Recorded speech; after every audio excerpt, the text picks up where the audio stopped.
We'll check out the Art Adventure Summer Camp at the Irving Arts Center. We'll meet some talented artists featured in the 18th Annual Art Connection Members Show. And we'll have highlights from the 54th Annual One-Act Play Competition. All this and more coming up About Town.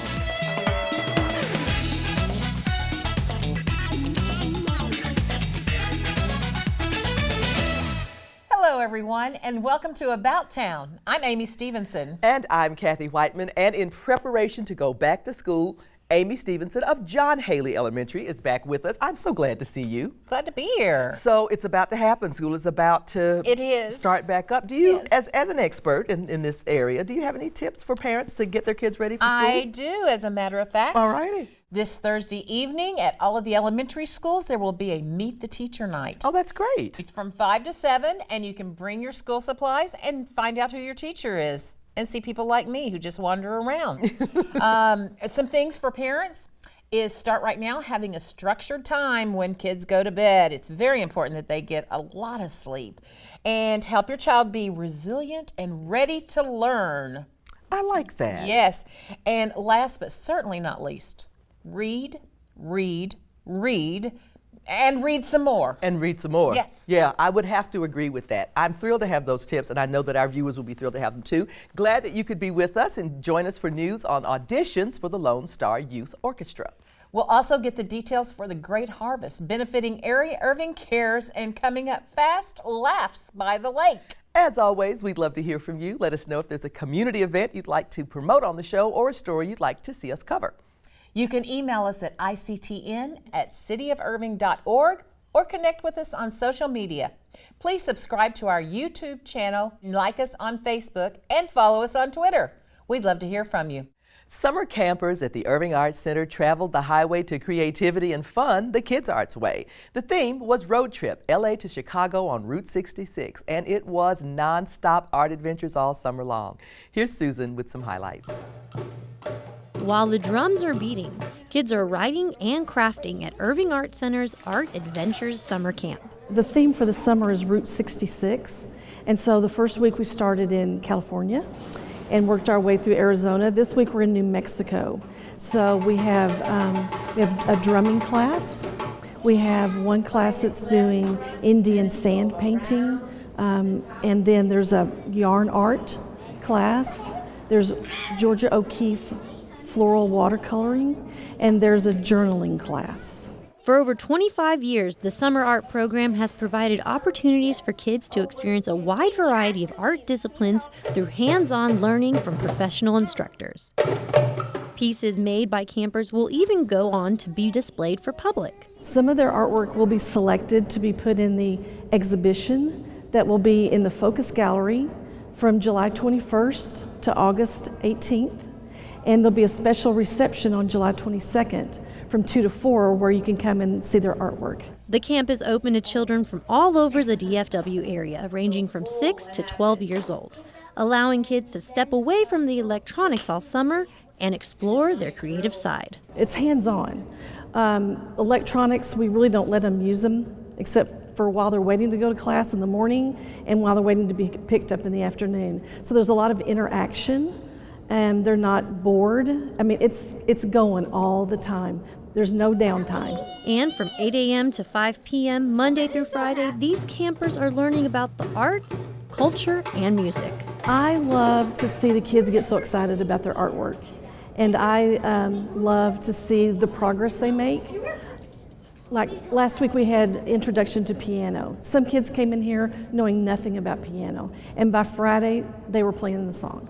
Art Adventures summer campers develop new artistic skills that will stay with them long after the sessions are over. I just think it's a wonderful opportunity. If you've never been here, you really need to bring your child. Look into it on the website. You won't be disappointed. For About Town, this is Susan Kamyan. There's more fun and creativity in store for kids and teens this fall. Visit irvingartscenter.com to learn more. Route 66 also served as the inspiration for some of the artwork featured in the 18th Annual Art Connection Members Show. Paige Stewart attended the artist reception and brings us this story.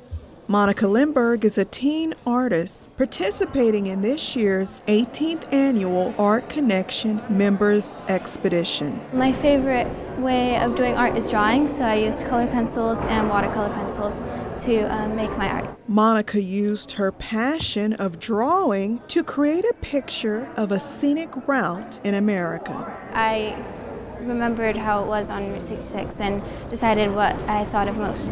We usually have a thematic or a design challenge. So this year it's Route 66 Summer Road Trip. So we're celebrating the iconic highway, America's highway, Route 66, and the time-honored tradition of a summer road trip. Marcy Inman is the Director of Expeditions and Educational Programs at the Irving Arts Center, and she's over Art Connection. Marcy helped choose this year's theme. U.S. Route 66, also known as the Main Street of America, was one of the original highways within the U.S. highway system. Established in 1926, the Mother Road originally ran from Chicago, Illinois through Missouri, Kansas, Oklahoma, Texas, New Mexico, Arizona, and ending in Santa Monica, California.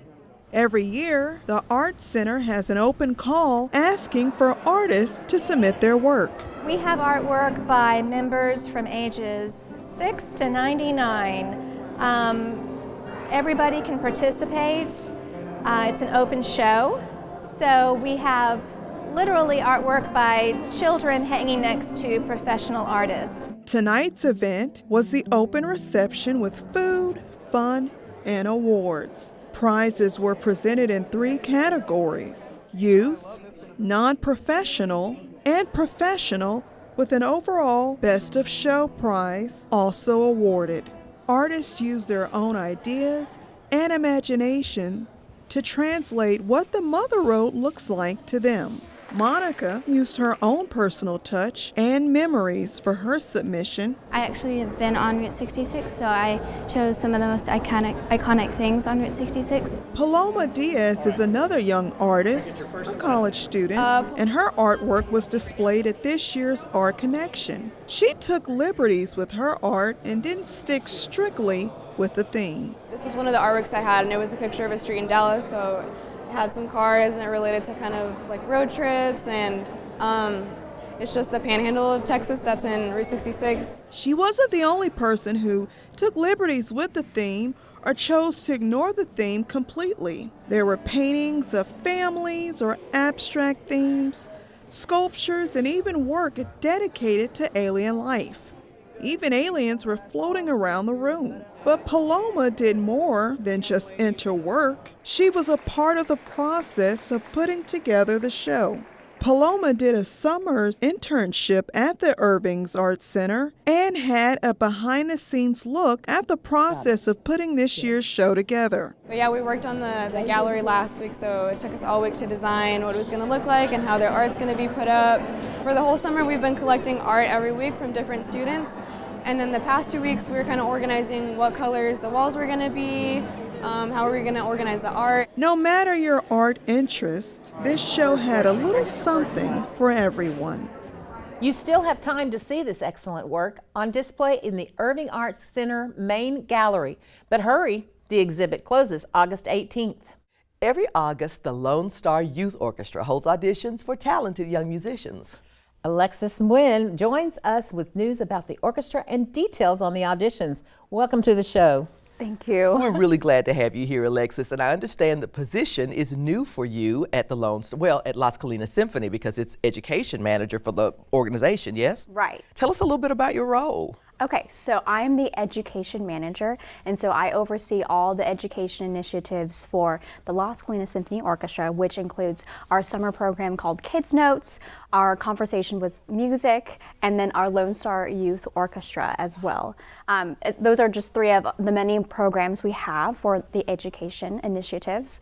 And yeah, I just started a week and a half ago, so I'm brand new to it, but I'm willing to dive in right in. Oh, that's great. So then we can say welcome to the community, yes? Yes. That's great. Yes, definitely. So you've had one set of auditions already, and the next one is coming up fast.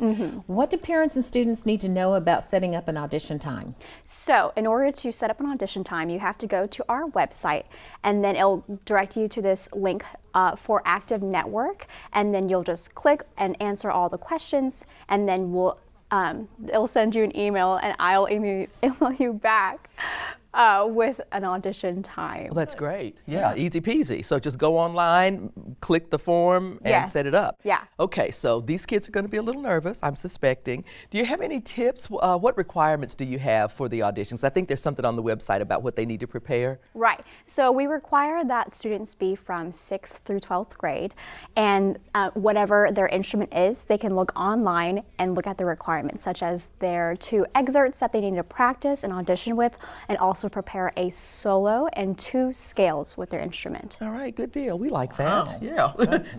They're little professionals, That's is what they a little are. bit more than I would be able to do. How does this program fit into your educational outreach? We want students also from grades the 6th grade and 12th grade to be able to perform in an orchestra themselves, just like the Las Colinas Symphony Orchestra. We want them to have that symphonic experience in addition to their school programs. That's great. And That's they get to play wonderful. with the symphony in one concert. Yes, they have our side-by-side concert with Yes. Garland Symphony Orchestra and Las Colinas Symphony Orchestra. I think that's wonderful. Yeah. That really gives the kids an opportunity to do something exciting and to sort of, match what they know with the professionals around them. Thank you so much for being here today, Alexis. It's so nice to meet you. Thanks for having me. Well, folks, if you have a talented young musician in your family and you'd like them to get a shot at the Lone Star Youth Orchestra, here's what you need to do. The audition Saturday, August 25th. You can audition after you select your time or get selected for a time between 10 and 5 p.m. at the Irving Arts Center. The website that you want is lascolinasymphony.org/youth-audition-info. Check it out. This week, Scott Churchill returns to the show with a look at the highly acclaimed documentary, Won't You Be My Neighbor? A look at the life and legacy of Fred Rogers. A television program for children made its unauspicious debut on station WQED in Pittsburgh. Its host, Fred Rogers. Mr. Rogers? Yeah. I want to tell you something. What would you like to tell me? I like you. I like you, my dear. Thank you very much for telling me that. If you take all of the elements that make good television and do the exact opposite, you have Mr. Rogers' Neighborhood. Low production values, simple set, unlikely star. Yet, it worked. Won't You Be My Neighbor is the perfect antidote to a summer of blockbusters and violent action films that keep wanting to take us into virtual worlds of warring action heroes. Originally slated to leave the theater where it was playing 4 weeks ago, Won't You Be My Neighbor has continued to hang on through this summer of thrillers and sequels, and there's no sign of people stopping to come and see it. This documentary tells the heartwarming story about a man who is truly one of a kind. Fred Rogers. I've always felt that I didn't need to put on a funny hat or jump through the hoop to have a relationship with a child. He was always trying to get a message across in every show. A week on death. What does assassination mean? On divorce. Some people get married and after a while they're so unhappy that they don't want to be married anymore. He was radical. I know everyone says that, but he was radical. They didn't want black people to come and swim in their swimming pools. My being on the program was a statement for Fred. Mr. Rogers first brought his television show to Pittsburgh in the 1960s and 70s. At this time, President Nixon was pulling the plug on public broadcast stations so that he could better control the media and the facts that they were telling the American people. Fred Rogers petitioned Congress for $20 million to keep his show on the air. After introducing Congress to his neighborhood, they granted him the $20 million to keep his message of loving kindness on the airwaves. A neighborhood was a place where, at times that you felt worried, scared, unsafe, would take care of you. He had a singular vision of kindness and love. Love is at the root of everything. All learning, all relationships, love or the lack of it. Children have very deep feelings, just the way everybody does. We get to meet all of the characters from the show, looking back on the unique and special world of Mr. Rogers' Neighborhood. Fred's work was love your neighbor and love yourself. It was a communication right into their hearts. Children have very deep feelings, just the way everybody does. There must be times when you do feel blue. I'm not feeling blue right now, though. Me neither. Watching this documentary as a member of the baby boomer generation, it was difficult for me to hold back the tears. It wasn't the nostalgia of seeing his primitive stage set, or his cardigan sweater, or his funny neighbors who joined him each day in the neighborhood. It was the simple human decency in his voice, the gentle manner of his presence, the way, unlike the leaders of today, that he practiced love and kindness in his every word and gesture toward those around him. Won't you be my neighbor? Well, I suppose it's an invitation. It's an invitation for somebody to be close to you. Watching this gentle man speak to the Congressional Review Committee under pressure was something that I'll never forget. Nor will I forget the tear-jerking message at the end of the film as we listen to Mr. Rogers guiding us through 9/11. Looking directly into the camera at his audience, almost at a loss for words, he finally stated, "Sometimes it takes a tragedy to make us aware of the gravity of love." Fred Rogers truly taught us what it means to be neighbors, and this message could not come at a more decisive time in the history of American society. Won't You Be My Neighbor continues its extended run at the Angelica Theater in Dallas. Don't miss it. The greatest thing that we can do is to help somebody know that they're loved and capable of loving. Won't you please, won't you please won't you be my neighbor? Won't You Be My Neighbor is currently playing at the Angelica Film Centers in Dallas and Plano and the Alamo Drafthouse Cinema in Richardson. Irving Cares has wholly embraced the philosophy of being a good neighbor for 61 years, and the community gets to celebrate their work at the Great Harvest. Irving Cares CEO Kyle Taylor and event chair Betsy Freeman Lowe join us with the details. Thank you. Welcome. Thanks for having us. Great to have you both here. So I want to start with you, Kyle, if you don't mind. This is a big year because it's your transition year. Tell us a little bit about it. It is a big year. It's a big transition year. We have had a great foundation laid at Irving Cares by Teddy Story, who was very gracious and really wanted me to take the reins over when she left to continue what we've been doing in the city for a long time. And this year's been really, it's been a really transitional year for us. We have started building from the ground up a program called Invest in Yourself, which is going to be a little bit more of a relationship project with our customers as opposed to being so transactional.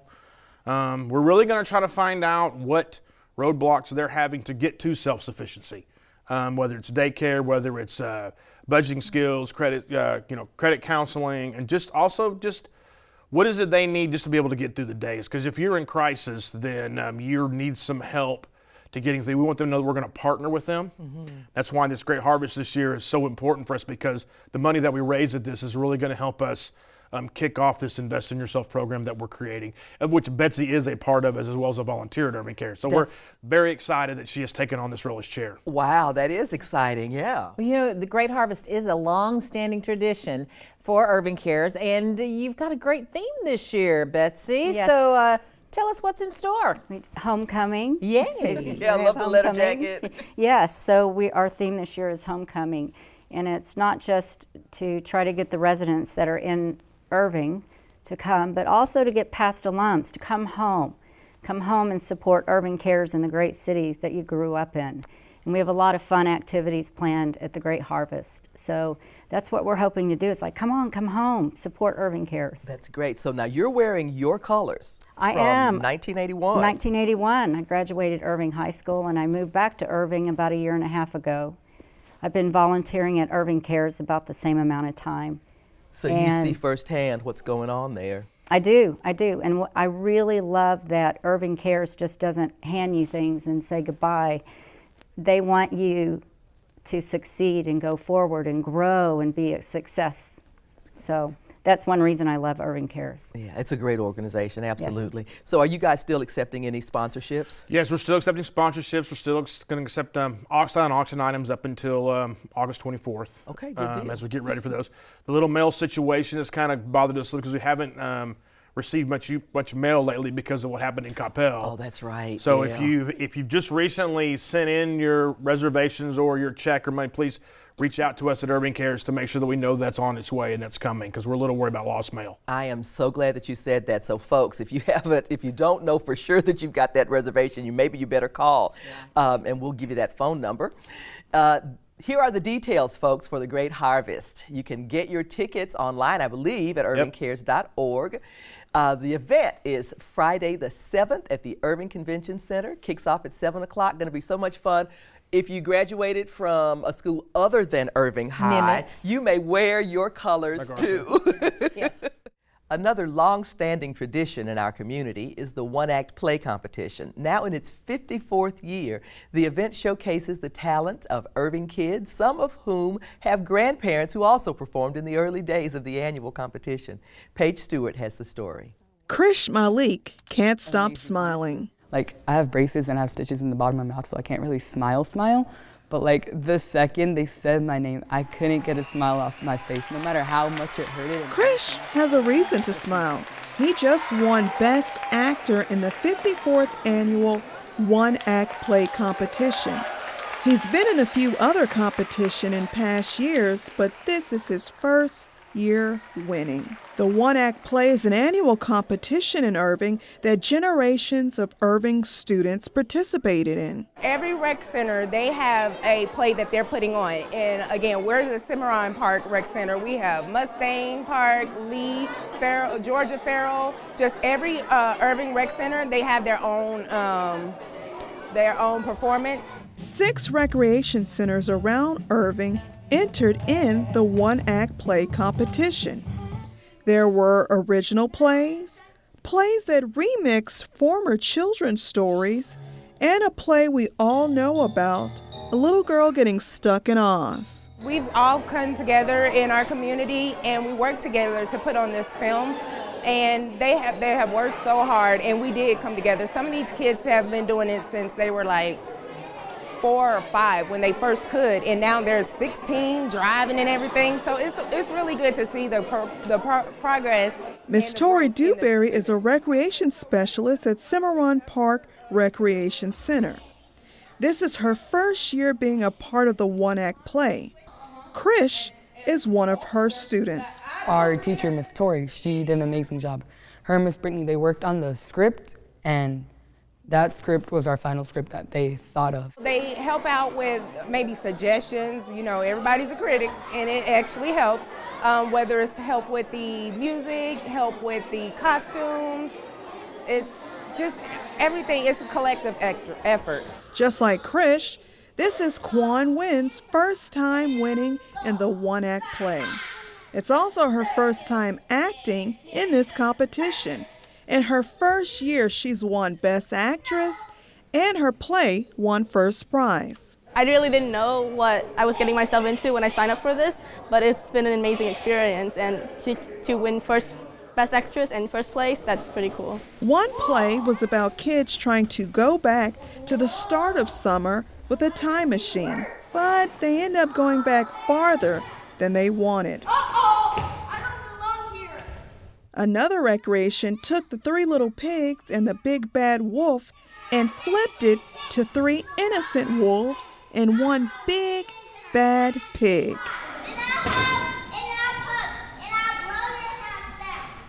So he huffed and he puffed. We saw the story of Dodge, an elf who wants nothing to do with hard work. This is unbearable! Oh, elves also fear bears. Piggy Pie? Oh my. Another recreation center did a play about a witch wanting to make piggy pie for dinner, but gets outsmarted by a few clever pigs. A whole new rec. Students performed a play about wanting to create a recreation center for their neighborhood. We go on a journey through Cimarron Rec Center, and we're trying to meet the owner of Cimarron and Mustang, Mr. Bob. So throughout all that, we go to like different classes. We learn what you need in a rec center, how you need it, and like what you actually need to do to have like a successful rec center and how to make it a safe environment, place for all kids. Krish's group's play was the last to perform, but despite mixed emotions watching other plays, he and his castmates didn't allow that to intimidate them. My thoughts are sometimes, oh my God, we're gonna do horribly. They're so much better than us. But then sometimes we're like, yeah, we have competition. But then sometimes they're like, bro, we got this. I told them, because I don't know what the deal is with Takis nowadays, but I told them if they do good, we're going to have a Taki party. That enthusiasm worked because Cimarron Park Recreation Center won second place. And for best play, we have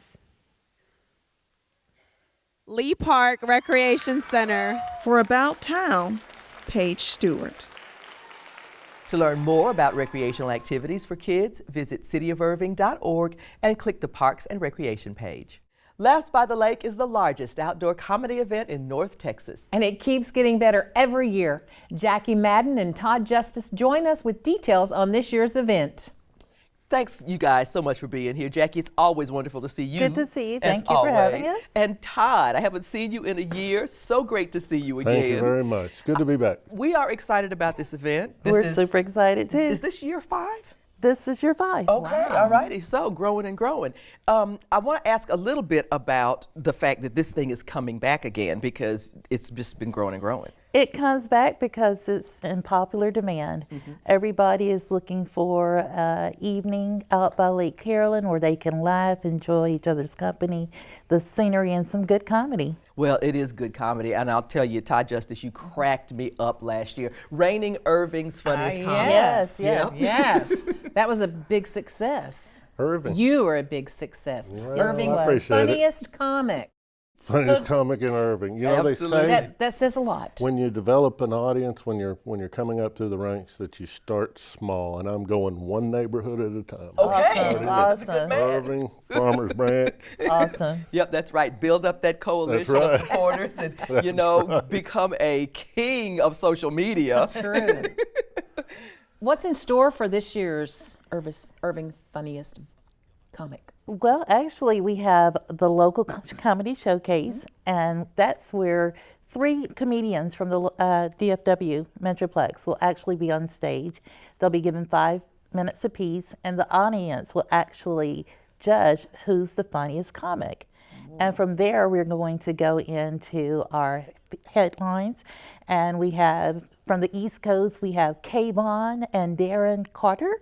And we have Mr. Todd Justice from North Texas, and then we also have Jasmine Ellis, our hostess from Austin. All right, fantastic. So Todd, I have to ask you, last year participating in the contest, this is something that, you've been a comic for a while. Do you have any tips for people that are coming up this year to compete for the title? Bring a towel. It was about 98 degrees last year, and a doctor told me I had to lose 60 pounds. I lost 12 at the last by the lake. 12. That's what we do. Yeah, maybe. It was hot, but it was so fun, and you just didn't really notice it, and the crowd was really into it. That's what was really so fun. That is great. Speaking of the crowd, what do they need to know about this year's event? Well, bring your lawn chairs and blankets, and we're going to have free In-N-Out burgers for the first 1,000 customers, and we'll have cold drinks there for purchase and everything, but we'll be at 501 East Las Colinas Boulevard, and just parking will be in the surrounding parking garages, and parking is $10 per car. Okay, this is still the cheapest great event. It is. It really is. It really is. So, folks, do not miss the chance to see Todd Justice again. He is so funny. Laughs by the Lake at Lake Carolyn on Friday, August 31st. Starts at 7 p.m., but get there early so you can get that In-N-Out burger. I'm just saying. And here are some other fun things to do happening about town. The Irving Noonday Lions Club presents Passport to Wonder, an evening of magic for the whole family. That's Friday, August 17th at 7 p.m. in the Dupree Theater. Find your forever four-legged friend at Clear the Shelters this Saturday, August 18th, from 9:30 a.m. to 5 p.m. at the Irving Animal Care Campus. Visit cleartheshelters.com for more information. Find some unexpected treasures or sell some of your own at the Neighborhood Garage Sale at Georgia Farrow Recreation Center on Saturday, August 25th from 8 a.m. to 1 p.m. Call 972-721-2519 for details. You can learn about great opportunities to get involved in the community and lend a hand at the Volunteer Fair at the Irving Arts Center. It's Thursday, August 30th from 6 to 8 p.m. For more information, call 972-252-ARTS. And this wraps up this edition of About Town. Thanks for joining us. Please be sure to tune in next time when we'll rediscover Razoo's Cajun Cafe and we'll meet Irving artist John Hunter. We'll also check out the Let's Play Gaming Expo and learn about the RBR Music School. We'll leave you tonight with another look at the one-act play competition. For About Town, I'm Kathy Whiteman. And I'm Amy Stevenson. Have a great evening About Town. Maybe